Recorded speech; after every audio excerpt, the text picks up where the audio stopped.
Wow.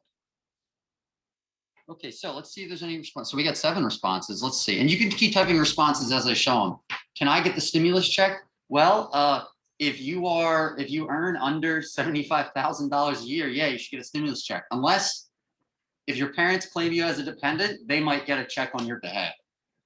Oh, they deleted it.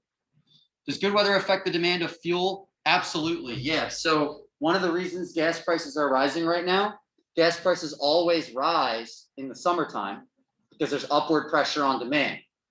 Warmer weather makes people travel more, go on vacation more. So it puts upward pressure on demand, which pushes the price up.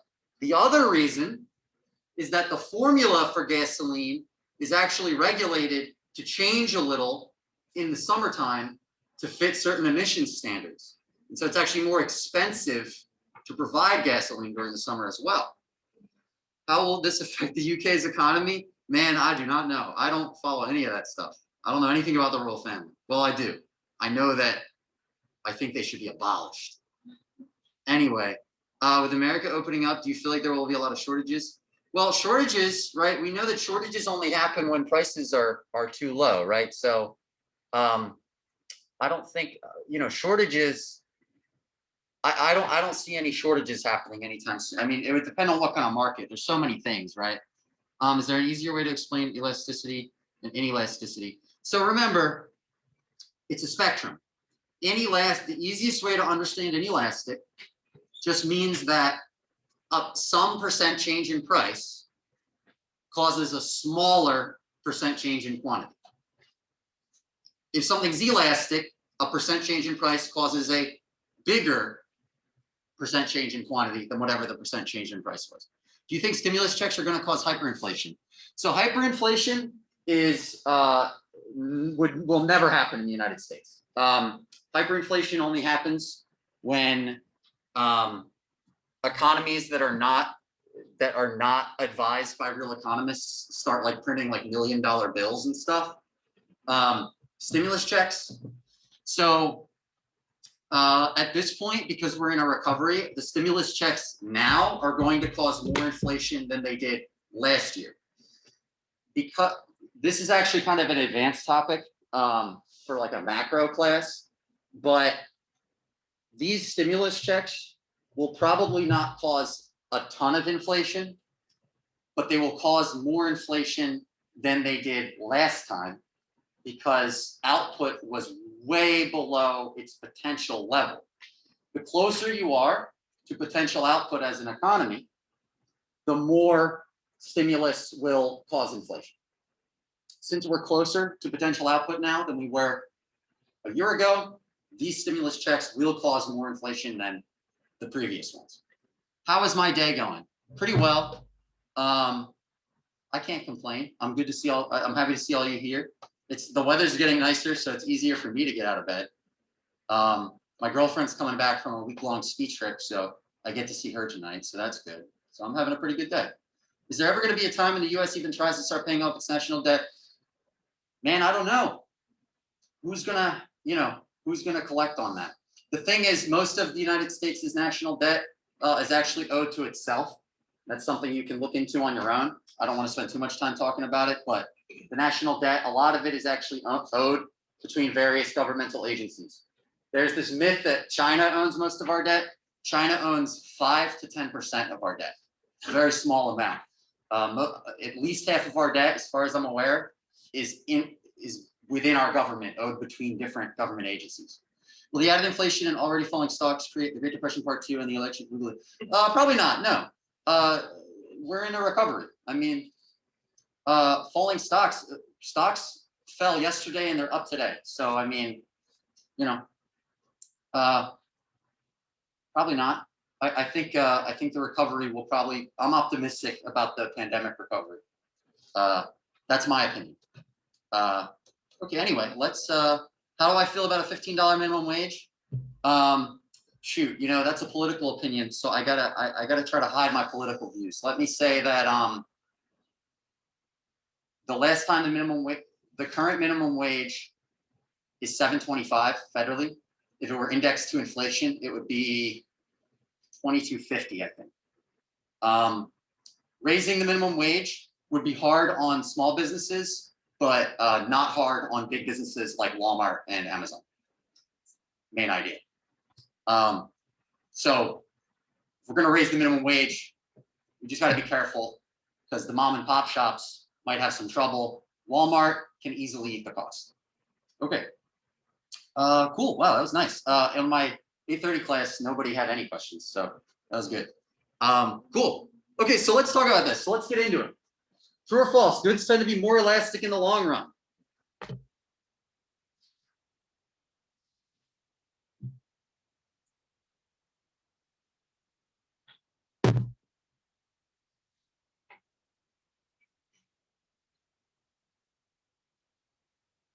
Can you see the responses before I show them? Okay, good. Okay, let's see. Most of you have answered. Nice. Okay, cool. Goods are more elastic with more time because people can more easily adjust their buying patterns, find substitutes, or if you're a producer, it takes years to build a factory, right? So both supply and demand are more elastic the more time you give it. Okay, cool. But we're going to talk about that. So let's talk about long run versus short run elasticity. So elasticities are generally lower in the short run than in the long run. Of course, lower, there's obviously different ways to say it, right? You could say less elastic. You could say more inelastic, right? It's a spectrum. Smaller, closer to zero as opposed to getting further away from zero, right? Elasticity is smaller in the short run, bigger in the long run. Again, so it's harder to adjust the quantity demanded, if you're a buyer. It's harder to adjust quantity supplied if you're a seller in a small time frame. So let me open a prompt for you to answer this question. Let's see how this will work nice. So can you think of any reasons why this would be the case? Give me some examples that you think of goods, whether it's supply or demand side. Maybe an example of a good or an explanation of why you think, certain goods are more elastic in the long run. What kind of goods those might be? What factors play into that for buyers and sellers? Let me know what you think.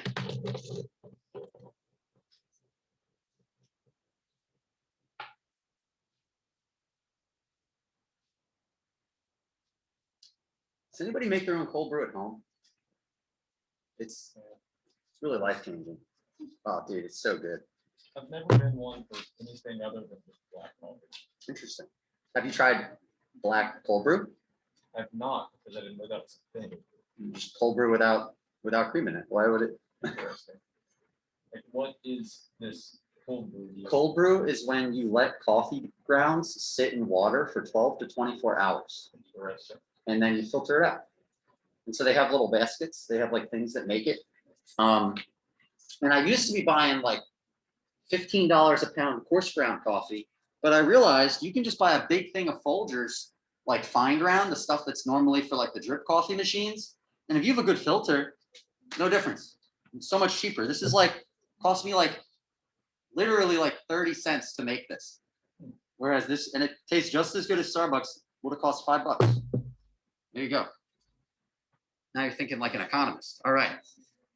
It's harder to adjust how many goods a seller can supply in the short term because of manufacturing times. Absolutely. They can become more elastic as time goes on because the seller may be able to find more efficient ways to produce. They can build the price of something goes up and you want to sell more of it. It takes time to build a new machine or a new factory, right? When people are given more time to consider substitutes. Absolutely. Yeah, exactly. Gasoline, right? If gasoline prices go up, it takes time to adjust those habits. It takes time to build wind power. It takes time. You're not buying a new car every 5 days, but 10 years from now, you're probably going to buy a more gas efficient car, right? when you're already at the store looking for bread and see it's up in price, you're going to buy it anyway. Absolutely. We need stuff right now, right? But next time, you're going to look for substitutes. Perfect. So giving buyers and sellers more time allows them to adjust their quantities more easily. So be careful about the language here on this one. This person said elasticity of things like cleaning supplies was almost non-existent. What you mean is that cleaning supplies were very elastic. So be careful about non-existence, because elasticity is just a spectrum from 0 to infinity. There's no non-existence, right? But right, in the long run, sellers have been able to up their production, right? So oh, I see what this person's saying. They're saying that the supply was inelastic. That's what they mean. Yes. And so in the short term, the supply of this stuff was inelastic. Takes a while for producers to adjust, but then new factories get built, new processes get made, right? People start repurposing factories to make PPE and cleaning supplies and whatnot. And so in the long run, the supply of these things has become more elastic.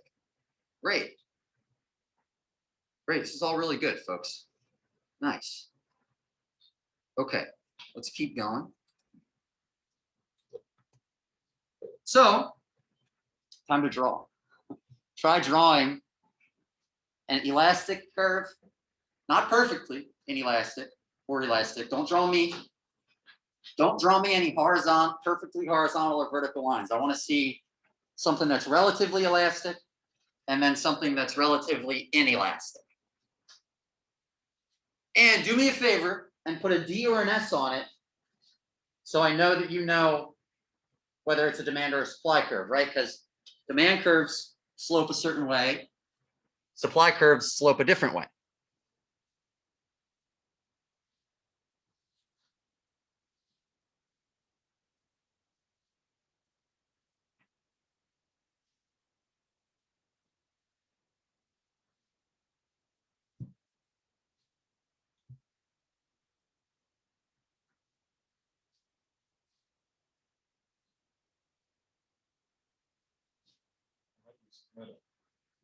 It's actually live updates. There's no, you don't even need to submit. Check it out. S, excellent. Thank you for that. Whoever did that. Okay, right. Yeah, this is good, right? And they're both demand curves because they're sloping down. This is correct. This one is relatively elastic because it's flatter. More elastic is going to be flatter. Wait, I thought it meant draw one of each. Okay. Oh, is this yours? Well, I don't want to. It doesn't. No, I did one. This person's correcting there. It's good. Okay, so be careful here. So this, I mean, both of these look unitary, right? I can't really tell, right? Because they're both diagonal. So I can't really tell what this would be. I mean, I guess you could say this one is elastic. Good. Both supply curves. Good. I mean, yeah. Oh, be careful. Demand curves don't slope upward. Okay. And supply curves do. So be careful here. So this is correct as far as horizontal. More horizontal is elastic. This would be an elastic supply curve. This would be an inelastic demand curve. Good, good. Nice. Good. These are both supply curves, right? Cool. Getting straight to the point.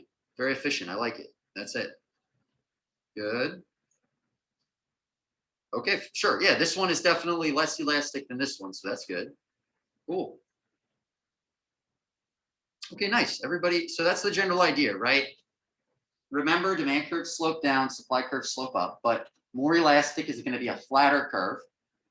Less elastic or more inelastic is going to be a more vertical curve, right? Good. And I apologize. You know, occasionally you might put a little bit of work in on these and I can't, you know, get to yours individually. And it's just, you know, I can't look at all 40, but the more of you participate, it makes me very happy. I really appreciate it. So let's keep going. So I want to talk about something. This is actually discussed in the video at the end of 7.2, I think. And it takes, I mean, pretty much, you know, several concepts we've learned in the past few sections. Okay. So in the 1990s, Sudan had a very serious problem. I believe it became less bad in the mid 2000s, but I don't quote me on that. But in the 1990s, there was a very serious problem in Sudan of modern day slavery. Okay, there were people going out and kidnapping and abducting people and then selling them into slavery. And a group of humanitarians, very brave, well-meaning people, went there to try to buy the freedom of these slaves. Okay, so they're going there and they're going to these markets and they're buying these people's freedoms. Okay, which again is a very a very noble goal, right? But I want you to take a moment and think about the stuff we've learned so far this semester, to think if there may be any unintended consequences from them doing this. So why don't you write your responses, whatever you think. You can also raise your hand and verbally participate if you'd like. So if you want to give a verbal answer, I'll wait until people put some responses in, just so everybody's not piggybacking on yours.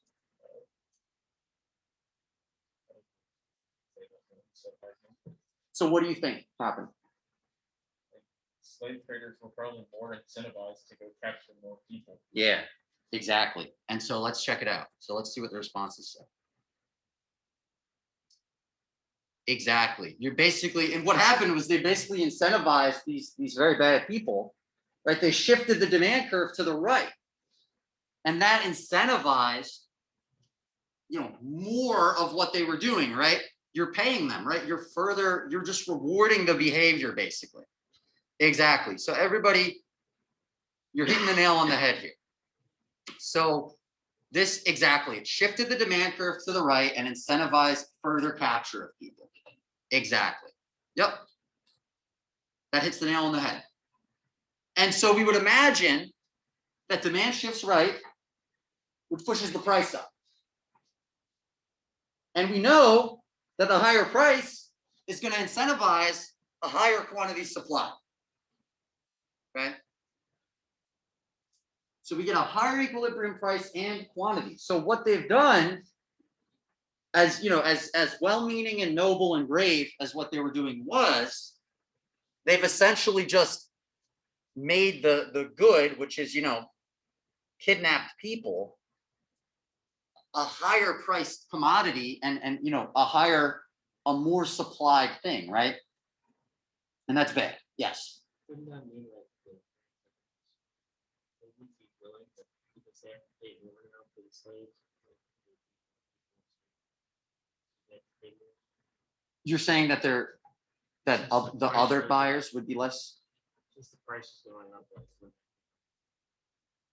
less humanitarian to buy. Well, exactly. Yeah. So every time they keep going in and buying these people's freedoms, they're making it more expensive for themselves to keep doing it. Exactly. Yeah.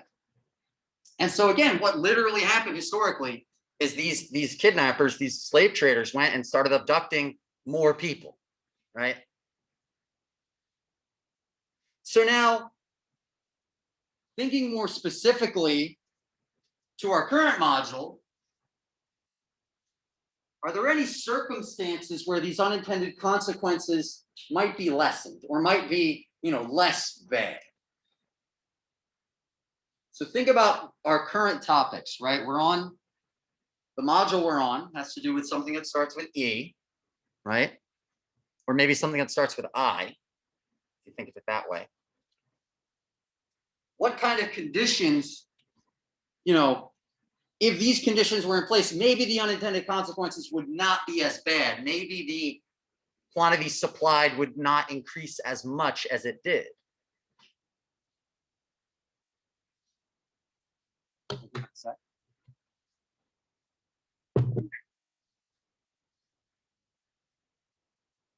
Does anybody want to vocalize an answer before I reveal the text answers? Okay, well, let's see. We got 10 responses. All right, let's reveal them.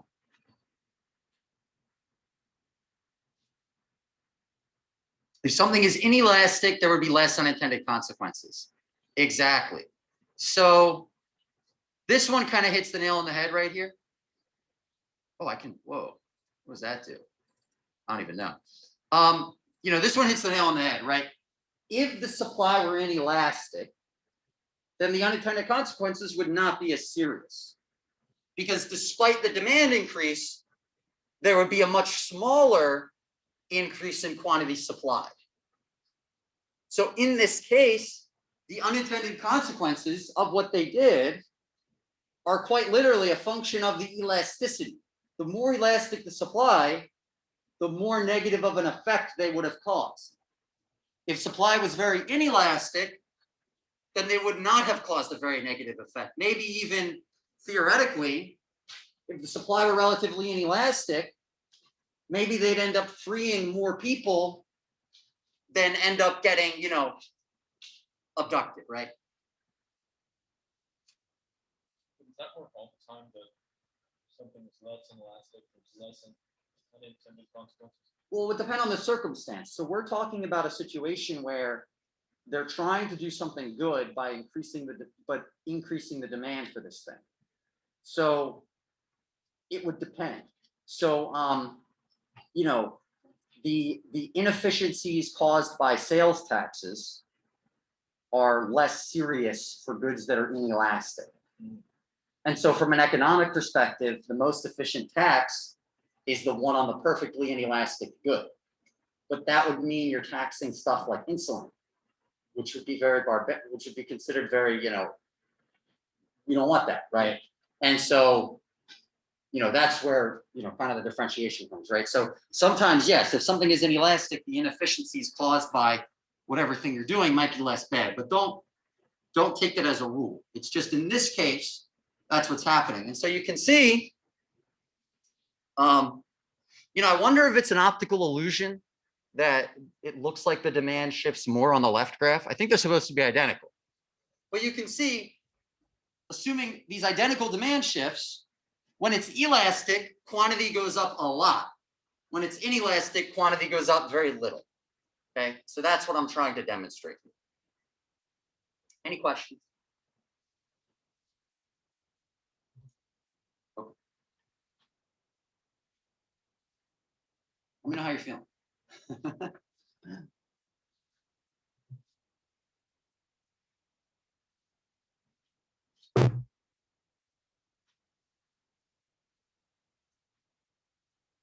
Let's see how we're doing.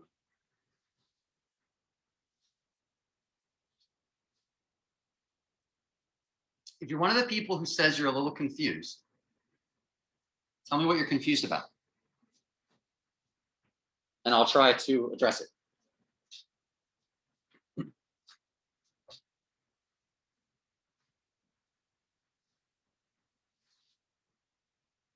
I explain the recent graph I put up? I'll do that. Yeah, absolutely. I really, by the way, don't be shy. I don't know who's, I really like this part. I'm glad you like it.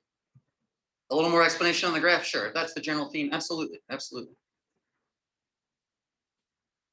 So,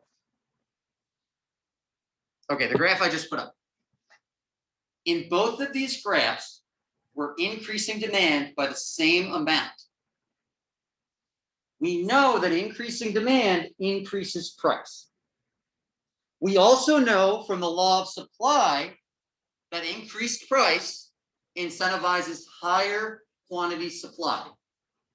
You can see that graphically by the fact that when we shift demand to the right, the intersection point between demand and supply happens at a higher quantity. In both cases, we move from Q1 to Q2 in either case. But when supply is elastic, okay, graphically that's a flatter supply curve. When supply is elastic, that increase in demand causes a little increase in price, which causes a big increase in quantity. So because supply is elastic, the quantity supplied is very responsive to an increase in price. Whereas when the supply curve is inelastic, more vertical, the quantity supplied is not very responsive to an increase in price. And so with identical demand curves, identical demand increases, when you have elastic supply, the quantity supplied goes up by more than it does when you have inelastic supply. So I hope that clears it up. Does that move some of your dots? Okay, a couple people. Nice. Okay, so I think, okay, so that cleared it up for most of you. If you still have questions, you can always email me on the office hours. I don't want to spend, too much time on one slide because I don't want to, hold everybody up, but you can always email me, go to office hours, go to review sessions and whatnot if you're still having trouble with that concept. Cool. Nice. Okay. So we're going to talk about other types of elasticity. Other types of elasticity. One of those types is income elasticity of demand. You may notice there's a common theme here. You take a percent change in quantity and divide it by the percent change of whatever the first word is. So if it were price elasticity of demand, the denominator would be percent change in price. But now it's percent change in income. We want to see how people's income affects their quantity demanded of different goods. Remember, we have this concept of normal versus inferior goods. Normal goods are goods where when incomes go up, people buy more of them. When incomes go down, people buy fewer. Inferior goods have the opposite. When incomes go up, people buy fewer inferior goods. When incomes go down, people buy more inferior goods. So the normal good, luxury goods fall under normal good. A normal good could be, again, I think I mentioned this a month ago or so, a normal good could be, a nice bowl of ramen at Yama, whereas an inferior good would be like top ramen that costs 50 cents at Kroger, right? And so again, income elasticity of demand is asking to what extent does quantity demanded react to changes in people's incomes?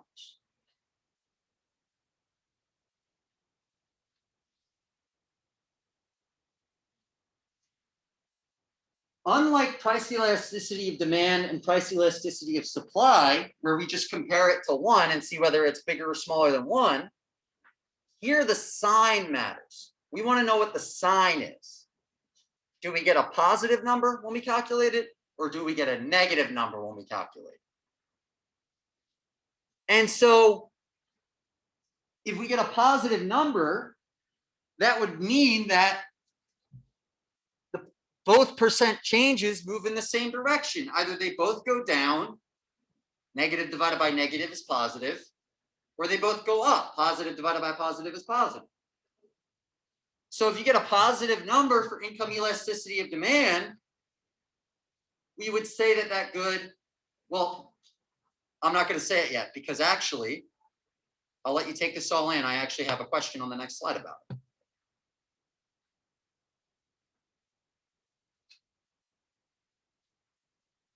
So the sign essentially is going to tell us the relationship between percent changes in income and percent changes in quantity demand.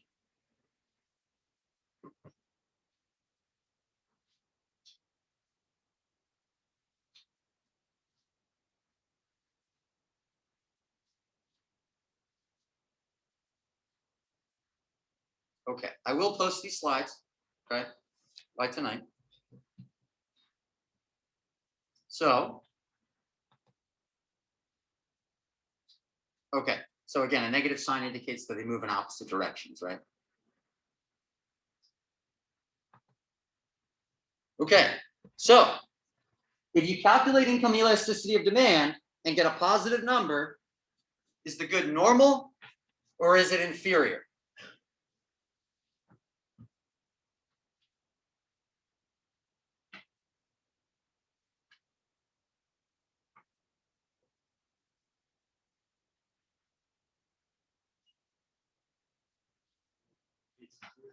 What's up?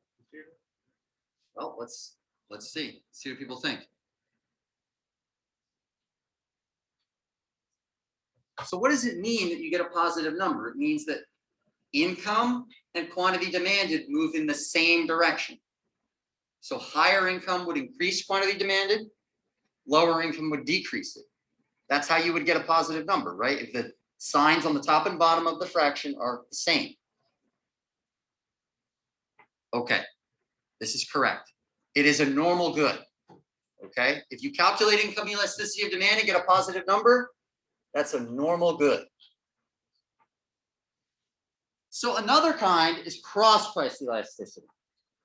Cross price elasticity is measuring how price of one good might affect the quantity demanded of another good. So this is why Burger King offers, 10 nuggets for $1.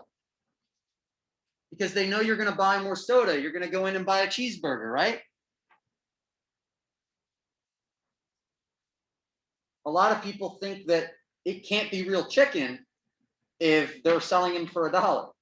But actually, they just know you're probably going to buy other stuff. Unless you're me. Just buy 50 nuggets, $5.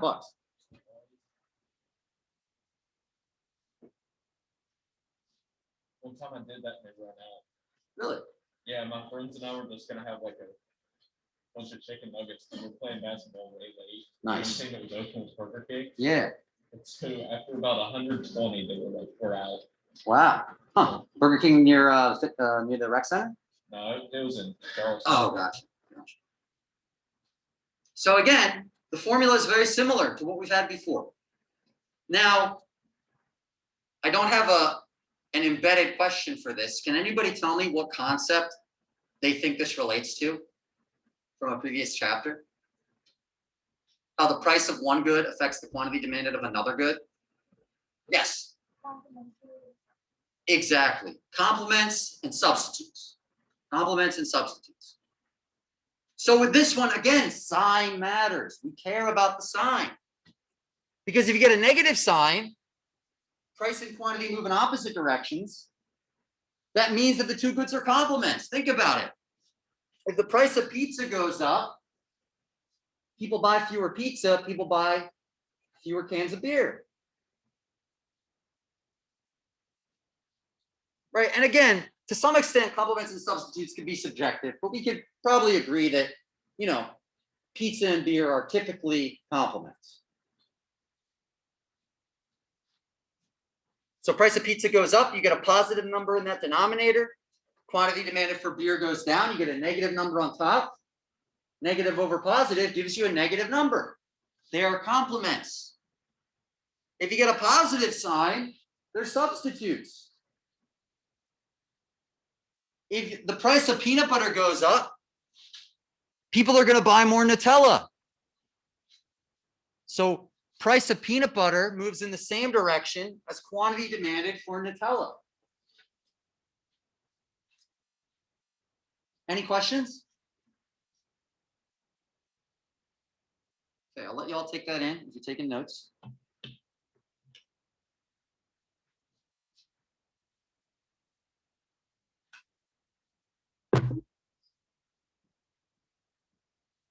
So why is it a negative sign? Why is it negative for profit?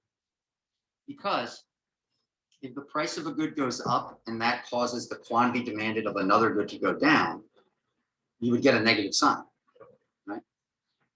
Or if the price of a good goes down and it causes the quantity demanded of another good to go up, again, you'd get a negative sign. And so the goods must be complements. Okay. So, agree or disagree? Price of good B falls, quantity demanded of good A rises. Goods A and B must be complements. Do you agree or disagree?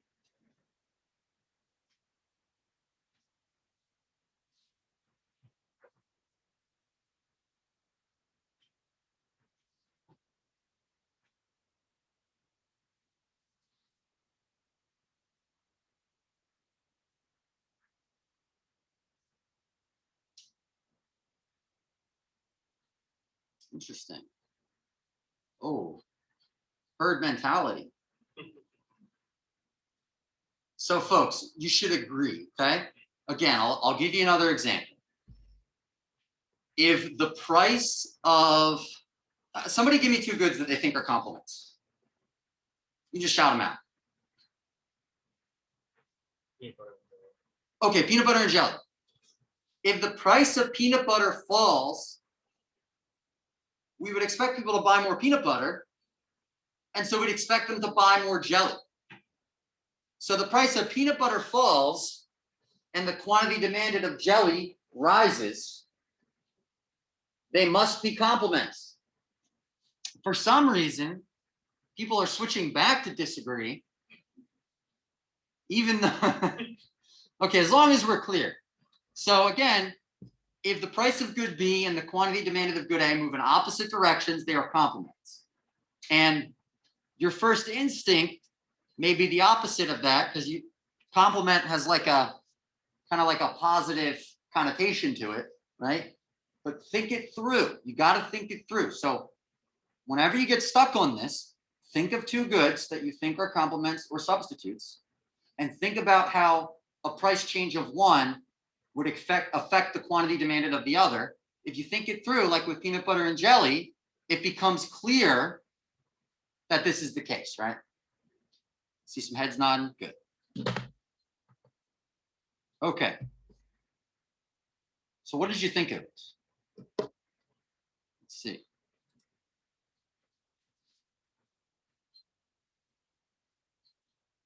Nice.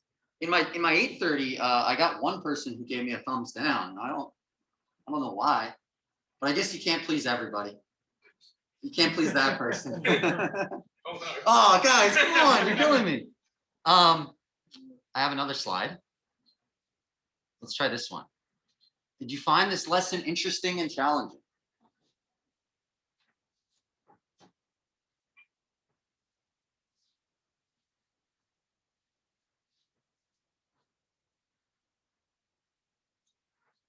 Remember, it's anonymous, so you can be honest. I mean, nice. Somebody bottom left there. Let's let me try something. I wonder what's gonna happen if I let you draw.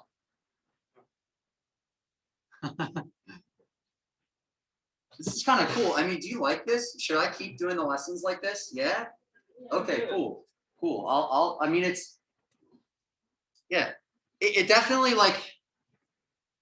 So one of the limitations of this is it slows down class.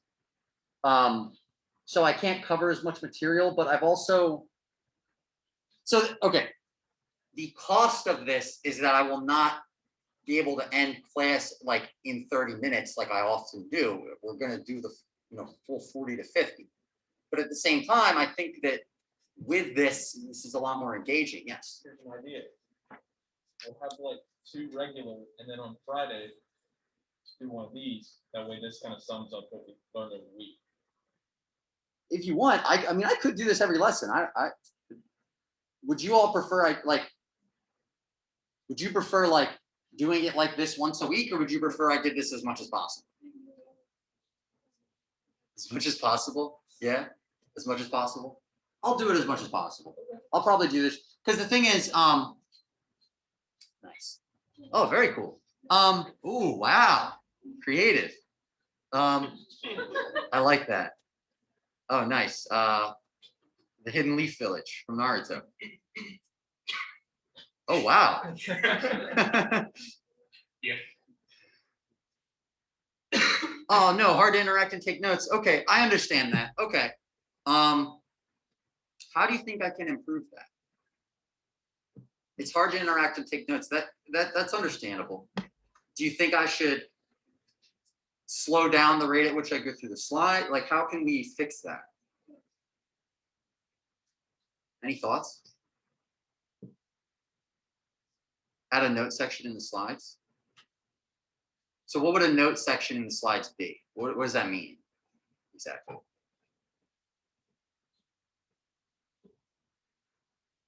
Like I'm trying to think what I can do. Because I understand that. I want an open place to take notes while reading the material. What would that mean? Because like, I'm having trouble interpreting this. What is it? So an open place to take notes while reading them. I mean, you have your notebook. Like at the bottom of the PowerPoint presentation, there's a section Yeah. like that you can type notes and stuff in. I Gotcha. don't know if that's possible on this. But isn't that what the, I mean, isn't that what the body of the slides are for though? Because like I have the bullet points and stuff. And I found this bullet points pretty useful. Yeah, one day. You Okay. just have to kind of write pretty quick. I'm gonna think about ways, one day, okay, I guess that's a program. I'll think about ways we can figure that out. Let's see what else people did. Nice, nice.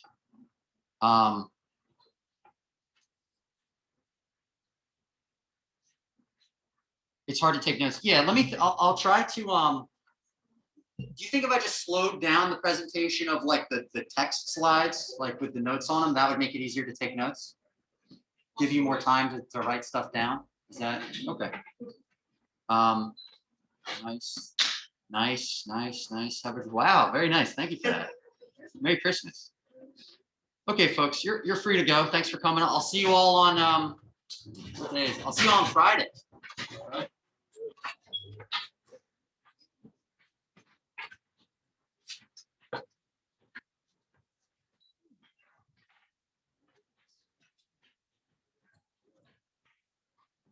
Hey everybody, Strawberry Cafe on Redbubble. That's that person's selling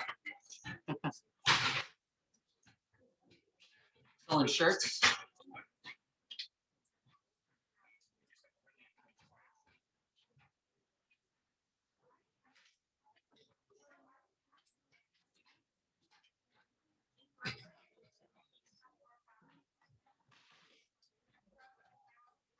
That one main road, like the usually front of towers.